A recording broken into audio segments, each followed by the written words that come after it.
Alright, everybody, welcome back to episode number 51 of our Local to Global run. And as you can see, big money moves are happening.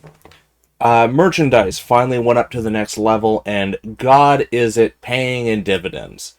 To give you an idea, Dwayne normally got about $240,000, 240 to 260, depending on how good the month was. That's how much we got from him just on our 50% of his merchandise. Matt, we got 44. McFoley, we got 24.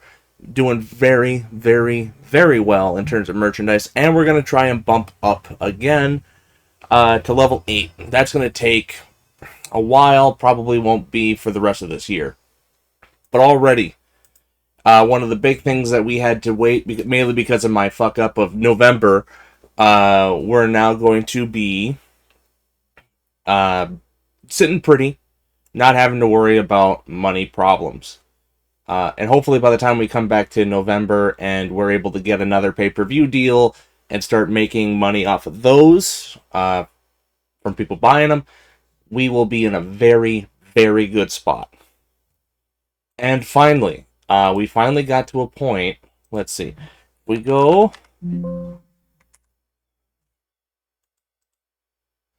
Austin is finally ready, willing, and able to come on down. I have offered him a deal. He is ready to come to the company. We're offering him. Can you see this? Because this is actually going to be very important. Because I don't know what this is going to do. Is it this? Nope, that's not it. This? There we go. You're reminded that Steve Austin is currently considered toxic following a scandal. Having him on your roster will affect your attendance levels and your sponsorship revenue. I'm going to make the decision to keep him on. I'm going to make that decision to bring him in. I think he's going to be far more valuable, or valuable enough that we can get that to work. Oh, come on now. What is going on here? Come on. We got the contract thing open. I want to show the contract so you guys can see what I'm trying to bring him in for. I guess I could just, describe it. Why did that come out? Okay. It's doing some weird things. There we go. We're offering him a 3-year exclusive written deal per show. We're giving him the same merchandise cut as The Rock. He's at 88. I think The Rock. We've also got other people that we are extending and whatnot. I believe The Rock is at about 90. Is that what he's at? He's at about 89.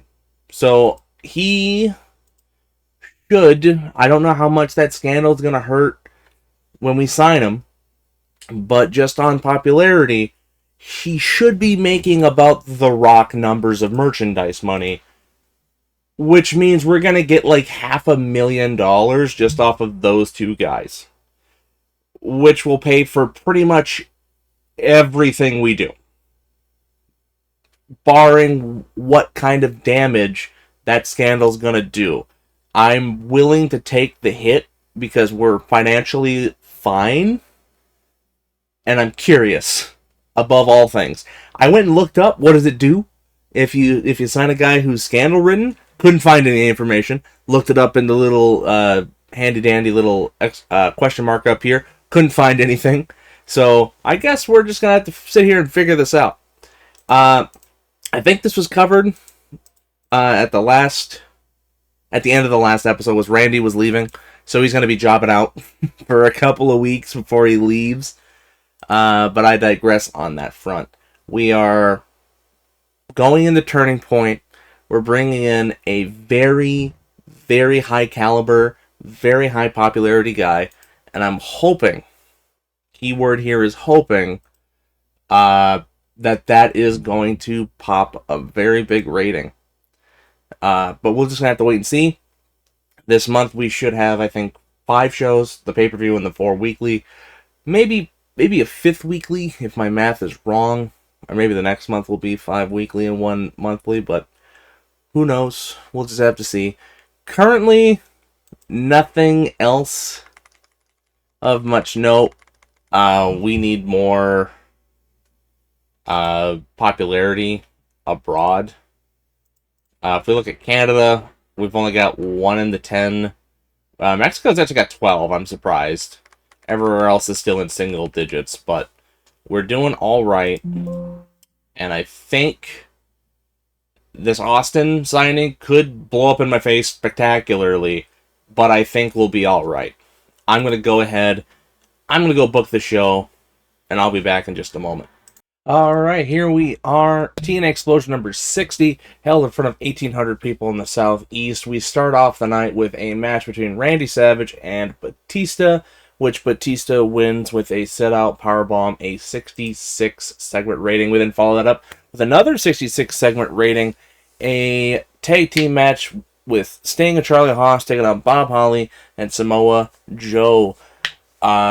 Bob Holly and Charlie Haas are fighting in the ring. They tag out to their respective guys. The big brawl ensues. Kind of shifts into a tornado tag. The referee trying to get control. Eventually, Haas is able to clothesline Bob Holly over the top rope. Goes up to the top rope, hits a crossbody out to the ring. While that happens, Sting and Joe are fighting in the ring. Joe gets the upper hand, puts him in an Emerald Flosion, and wins the match. We then followed up with a Matt Hardy match, just trying to get him out into the crowd, get some wins under his belt, a 61 segment rating. We then followed up a promo between Steve Corino and Maven before they go out and they have a 51 match, an alright match, not a great one, but not bad. That was epic. I didn't want it to be epic. Oh, okay, I hit the wrong thing there. A 71 wrestling rating, so a good match all around. But I screwed that up. After the match, the Vision comes out and they start beating down CM Punk, ECMO, Tomko, Vampiro. They're out there. They're beating him down. The Rock is directing traffic in that, still blaming Punk for taking out Cena, for deliberately hurting Cena. Matt Hardy comes out trying to make the promo, trying to make the save. And just when it seems like, the numbers game is still not in their favor, the glass shatters and out comes Stone Cold Steve Austin. Although we're not calling him Stone Cold. He comes out, starts fighting him off too, and with that, Austin is in the promotion, and he has sided with the Coalition against The Rock. An 84 segment rating. Ooh. We lost popularity. We lost $6,000. Ooh, Southeast went down from 56 to 55. That's not what we wanted to see. Hey, Billy Fives. Oof. That show was not as good. We didn't... If I hadn't screwed up on that one thing... Oh? Who in God's name... You know, I've seen this dude before a couple of times. I have no clue who this is. I'm bringing him in. He's got alright wrestling ability. He's popular, I suppose. Exclusive written. I'm just going to give you $2,500 per show. For 2 years. Come on down. And you'll probably get signed by WCW or something. Oh, cool. Jushin Liger's coming. We're paying him $1,300 a month. And Tunney is resigned. What did we get here? Punk. Tomko needs to learn how to sell. Yeah, thanks. Less than 300,000. I wonder, because we brought him in, how much did Austin sell? And one night he sold $11,000, which puts him on par with Matt. Not bad, I suppose. I didn't get any notification whether or not there was a penalty. Was there one? I don't know. We're almost at $100,000 in a week. That is not bad. Alright, that is the end of that show. We're still going to really job Randy Savage out. I'm going to go ahead and proceed to the next show, book it, and I'll see you when I'm done with that. Alright, here we are. TNA Explosion number 61. Last week, with the surprise debut of Steve Austin, I had to shuffle around some of the events throughout the show. So we didn't see the totally last week United States Championship match. So Nigel McGuinness beat Montel Vontavious Porter, defending the title for the 6th time, and that's the footage that is shown on YouTube from definitely last week. We then start off the show with Austin and The Rock having a promo going against each other. We then followed up with Nigel McGuinness's actual United States Championship defense, where he beats Hector Garza and La Parca in a triple threat match, a 52. We then followed up in the backstage where Punk and Austin are in the back. Austin trying to hype up Punk. I hit the button. Showing true unprofessionalism. A clearly unhappy Randy Savage completely phoned in his performance. It was clear to everyone that he wasn't trying at all. Still got a 46. Steen beats him. And then Lesnar comes in, hits Steen with an F5 before we head off into the gigantic main event that nobody got hurt in.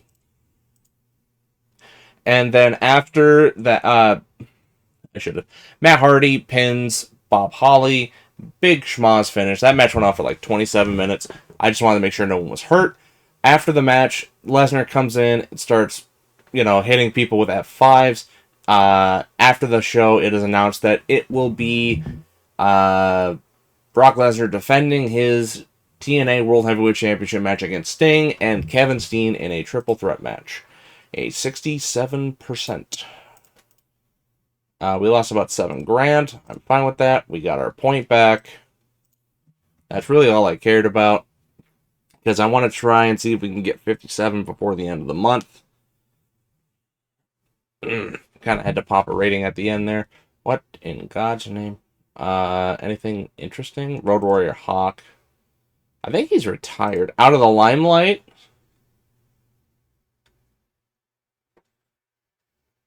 Oh, he wants to come back. I'm trying to make a contract with Crowbar. Montel, MVP has poor ring psychology. He is not worth keeping around. Oh, apparently we're pretty even Steven. Oh, and The Rock also said that. Okay. The Rock and Styles were both like, dude, no, not that guy. John Dahmer. Thank God your name's not Jeff. Alright, now that joke's out of the way. We're already sitting at about 300,000. Sponsorship is probably going to beat last month's. Ticket sales are really low. But then again, we got the big show coming up here, Turning Point, in just a matter of days. Austin's already at about 100,000. The Rock's at 216. I think we'll be fine. I'm going to go ahead and book Turning Point. I'll be back in a moment. Alright, here we are. Turning Point 2008. Held in front of 8,866 people in the Cadence Bank Arena. We start off the night. Quick little recap of the previous couple of weeks. The Vision versus the Coalition. A couple weeks, couple months, if not a year at this point. The Vision versus the Coalition. How things have changed. The Rock really coming out. Figurehead of that stable. And then Stone Cold's debut 2 weeks ago. Throwing it on its head, and we'll see how that shakes out tonight. Although not a lot of Vision versus Coalition matches, as Team Canada, a couple weeks ago, really started politicking for a match. Kevin Steen's in the world title match. Eric Young, Petey Williams were able to get a tag title match. Bobby Roode won the X Division Championship. El Generico will take on Nigel McGuinness for the United States Championship later on tonight. Lot of Team Canada on this show. We start off first with the opening match.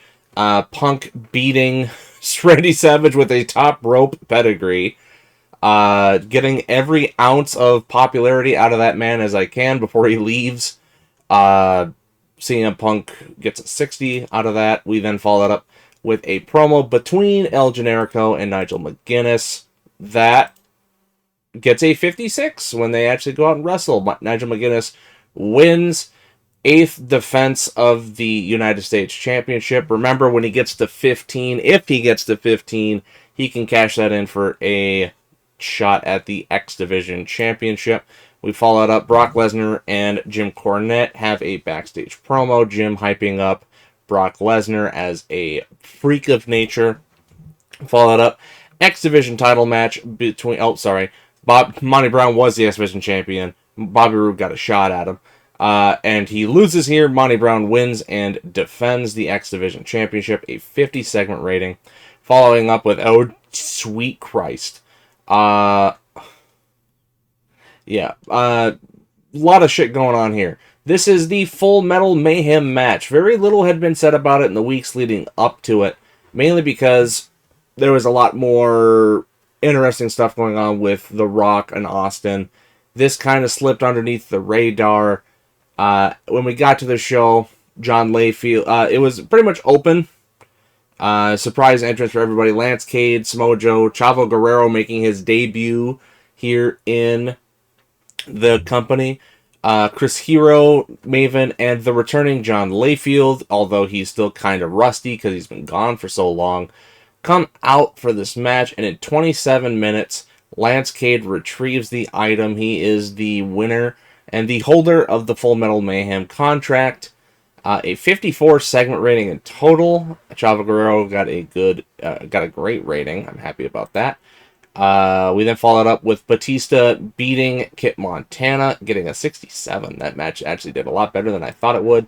We then followed up with Tag Team Championship match between America's Most Wanted and Team Canada. Team Canada loses again. They have lost all 3 matches, and Kevin Steen's in the main event, so we'll see if they go 0 for 4 in their quest for a title. Segment rating of 50. We followed up with Matt Hardy and Vampiro, and Matt Hardy loses to him after The Rock and Austin get involved in this match.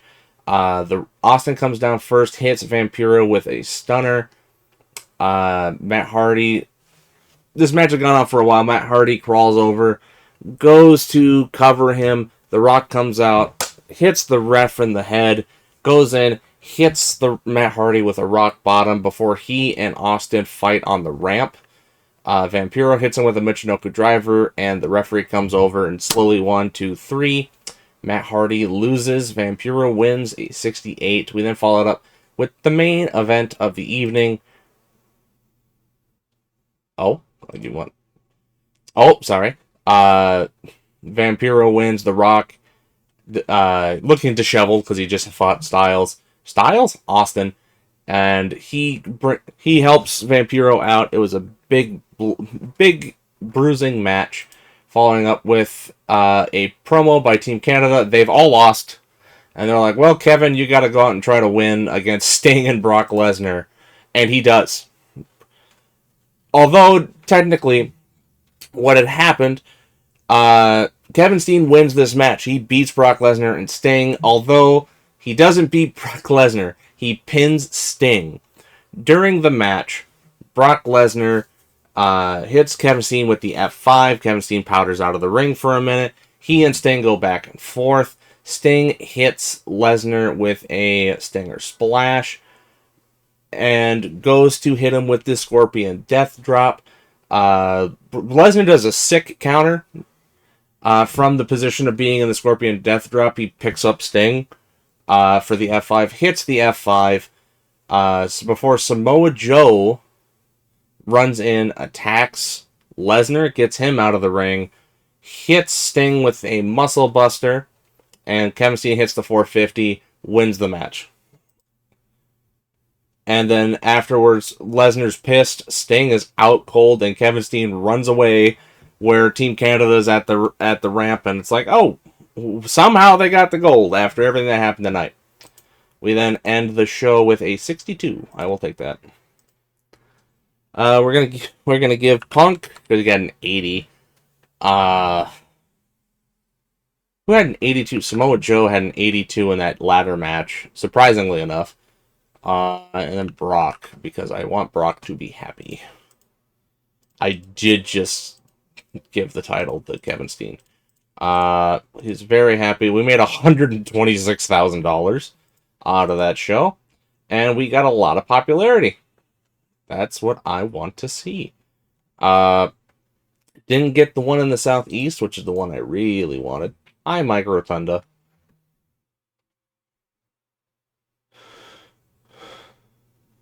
All right. Oh, we went head to head with WrestleMania. Oh boy, oh boy, oh boy. That's not what I wanted to see. Why did... Wow. We had a lot of wrestling stuff. Goldberg beat Triple H in the main event to retain the title. 100. Jesus. Match of the year. Yep, that was 100. We had a great show, all things considered. Oh, Jerry Lynn's here. Hey, Jerry Lynn's here. We got 32,000 people on YouTube, and we have Jerry Lynn, who's here now. We are at $423,000 in merch. That's a lot of money. How much has just Austin made? Austin's made 150. The Rock's at about 300. That's not bad. Has their popularity changed at all? Because I'm using them in angles. I know the Rock's hasn't. Yeah, he's at 89. He's been at 89 for pretty much the entire time. Austin? Where's Austin? Where is Austin? There he is. No, he's still at 88. That's good. Actually, I wonder who, if you took all of their popularity points and added them together, who has more? I think Austin actually has more combined, but that's beside the point. Although he is still technically scandal ridden, so until that goes away, he's not going to make as much money. I digressed. We're at about the halfway point of the month. We are sitting pretty. We've made $300,000, and that's only halfway through the month. We still have probably about another 400 grand in merch, probably another 50,000 or so in ticket sales. So we're not hurting for money. Speaking of hurting for money, where's UPW at? Oh, they're under 6. They're making money. Okay, we need to do something about this. They can't be making money. Oh, what the hell? Oh, ticket sales went through the fucking roof. I don't like this. Alright, so what the hell happened? Oh, they did taping? Was this all in one day? Yeah, this was all in one day. Okay, so they had their pay-per-view, and then they did all of their television shows in one day. That won't help them. That might actually... Because if that's all they're doing, if they did all of their TV shows and their pay-per-view already, then that might be all the money, excluding whatever little bit they get from broadcast revenue, sponsors, and merch. Because they're still going to lose about $250,000 from workers. They might still lose money this month, but the fact that they're making money halfway into it is not good. I hate this. They signed Sonny Siaki. Where is he? No, you can't have him. He's mine. You cannot take him. I mean, you already did, but he's going to come back home. He can play a Samoan. He can join The Rock. Did that say Bryan Danielson was loaned? Yeah, he was loaned to IWA. How much money are you even making? They're paying him. Aren't they paying him he's only worth 100,000. How much money are they paying him again? I need to figure that one out. Hold up. They're paying him $120,000, so they're paying him $20,000 more than what his value is worth. Sweet. So we'll come back and look at them at the end of the month. We'll see if they do any more shows. That might be it for them, though. What was the other one? I think it was you. Oh, Mitch Page walks out on JAPW. There we go. What in the hell? Okay. They have no broadcast revenue. They haven't run a show? They haven't run a show? What the hell? They haven't run a show since February. The beginning of February. Are you on, like, touring or something? Hold up. I'm very confused. That don't make no pesos. Uh, okay, they have two events. They're in a week. They only do two shows every month? Okay. They do night one and night two. We'll see if we'll see how they're coming back. Who was the third company? It's not this one, but I just want to see. Your size is you're up to 22. That's good. IWA. God, you're hemorrhaging money, but I can pay for it. What size are you at? You're at 15, so you're almost that tiny. That's good. I forgot I made Kevin Nash the head booker. Actually, you know what? How has Kevin Nash done since I put him in the book? I don't think he's done much. Oh, he put Horace Hogan in a barbed wire match. Oh, okay. Uh, did he do anything else? Jim Duggan beat John Moxley in a first blood match. I'm sure that was fun. It was a fun match. Savio Vega beat Kyle O'Reilly in a strap match. Oh, there's another barbed wire match. Ryback won it. Okay, so Kevin Nash is putting people in barbed wire match. Why are there so many strap and barbed wire matches? What are you doing, Kevin? Oh, it's hardcore wrestling. Oh, oh. It's like, oh, okay, good. I know why Kevin Nash is doing that now. Okay. I should probably change that. Yeah, change your product to reflect me. Yeah, copy mine. Because I mean, after all, you guys are training my next wave of people. There you go. We'll see how that does. Sacrifices in 34 days. We're making good money. Uh, Seemingly, my arch nemesis, UPW, is making money, which does not fill me with joy. But they do have Sonny Siaki, and I don't want them to have him. Or at least I don't want them to get him for free. So we'll see how this goes. I'm hoping they do something stupid and pay a lot of money for training. But we'll just have to wait and see. They are down to less than $6 million, which when I started this crusade, they were doing a lot better. They lost $4.5 million since I've started this campaign. We'll see if they're able to turn it around, which would not be good for me because I spent a lot of time trying to get that to work. But that's beside the point. I'll go ahead and book the next show, and I'll see you when I'm done. Alright, here we are. TNA Explosion number 62, held in front of 1,900 people. We start off the night with Nigel McGuinness defending his United States Championship against Low Ki in a pretty good match all around. The crowd was somewhat into it, and the wrestling was pretty decent.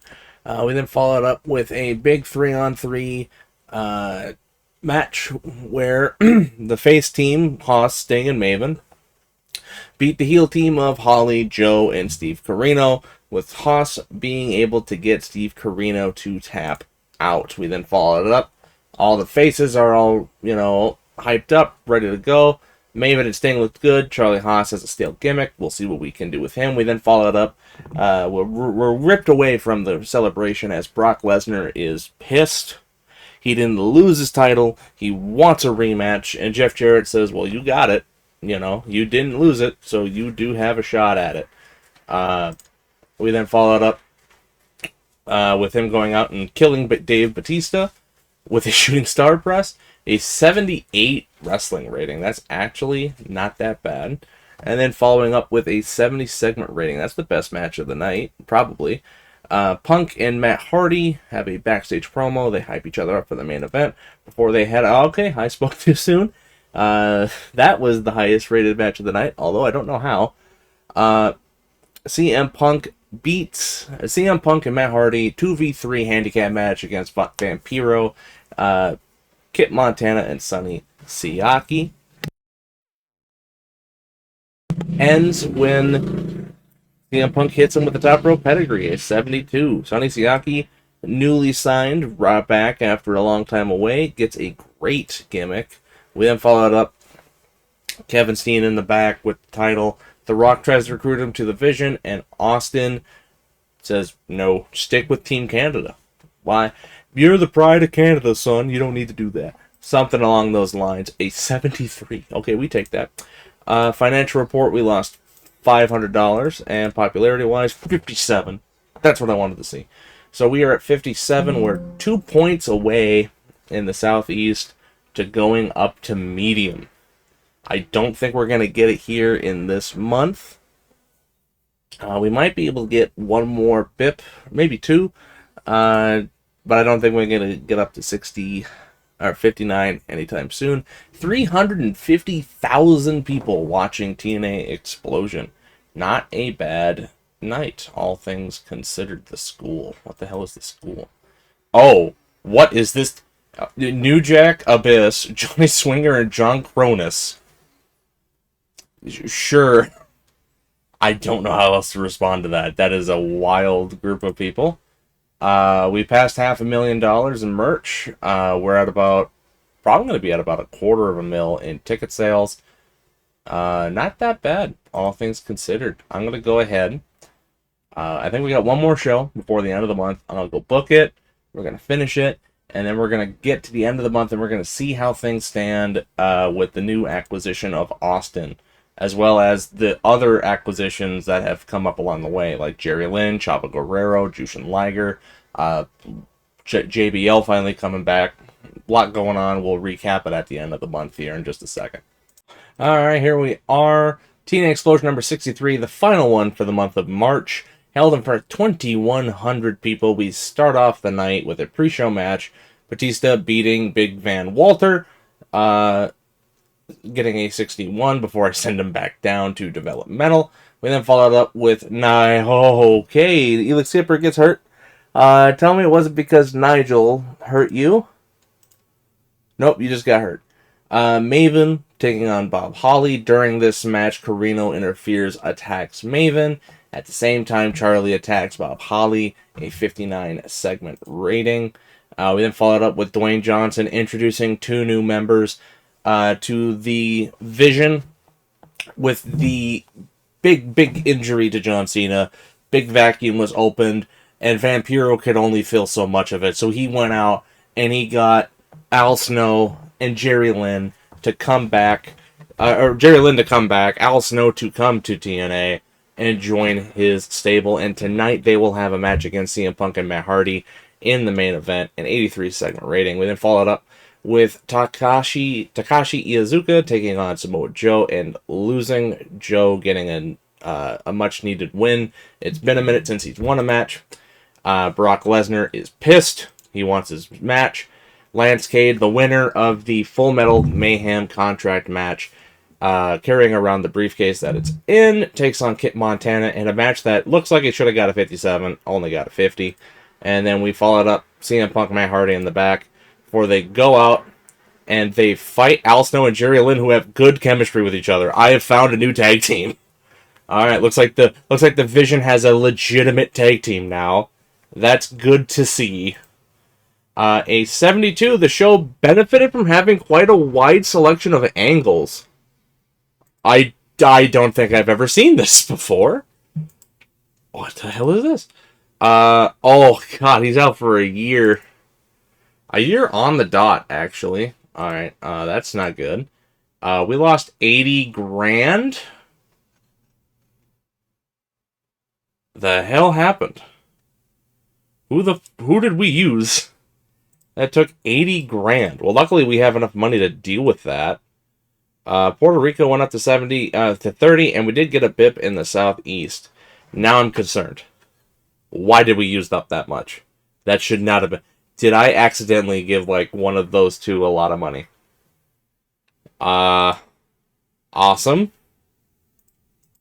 He's hurt. He won't be gone forever. 361,000 people. That is sweet. Absences. Before we go much further, Styles is less than half a year out. We're going to try Oh, wow. Skipper had a good surgery. He'll be back in half a year. Uh, Cena's still gone for a long time. Jesus. We're not even at April yet, and he's going to be gone a whole nother year after that. Oh, that's not good.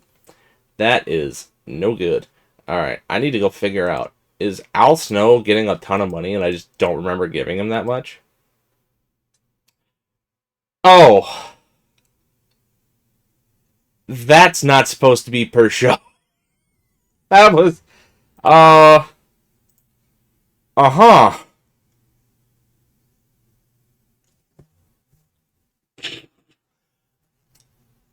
That was supposed to be per month.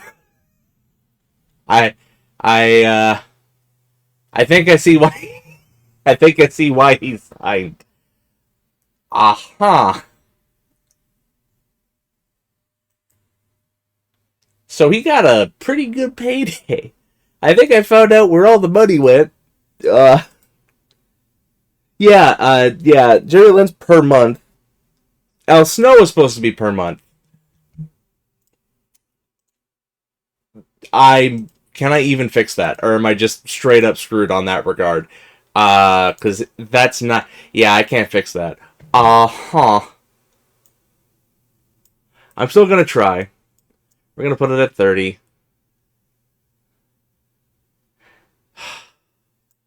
Come on, hurry up, get down there. Because it was supposed to be per month. It shouldn't have done that. All right. Well, that's a penalty. I was. As a penalty, what would that penalty even be? Uh, what's he worth? Yeah, he's at. I was overpaying, gonna try and give him 90,000 per month. I'm gonna give him I'm gonna Daniel Bryan myself $110,000 per month. We're gonna give him. It was a 2-year deal. 20% bonus with 50% merch, and we're gonna give that. That's my penalty for fucking up. That should have been not as much as that. Oh boy. We'll see. I've endeavored myself. That was a big fuck up on my part. Without that fuck up, we'd have made like 10 grand or something close to that. Because there ain't no fucking way we were gonna give him $90,000 in a day. Ah, I'm kicking myself because of that. That hurt. That hurt, and we're gonna pay him a ton of money. Well, Kyle Drebin? Who the fuck is Drebin? You have actually good, like, performance skills. You're one of those newly created guys. I didn't know they actually did stuff for that. Christian York's contract's ending. I probably won't sign him back. Yeah. His technical's fine. You know what? I'm already making a litany of errors. I mean, I can't fuck up any worse. Yeah, we're probably going to be the only person to give him that big of a contract. Yeah, that's how I feel right now, Kevin Steen. I agree. That's my face at the current moment.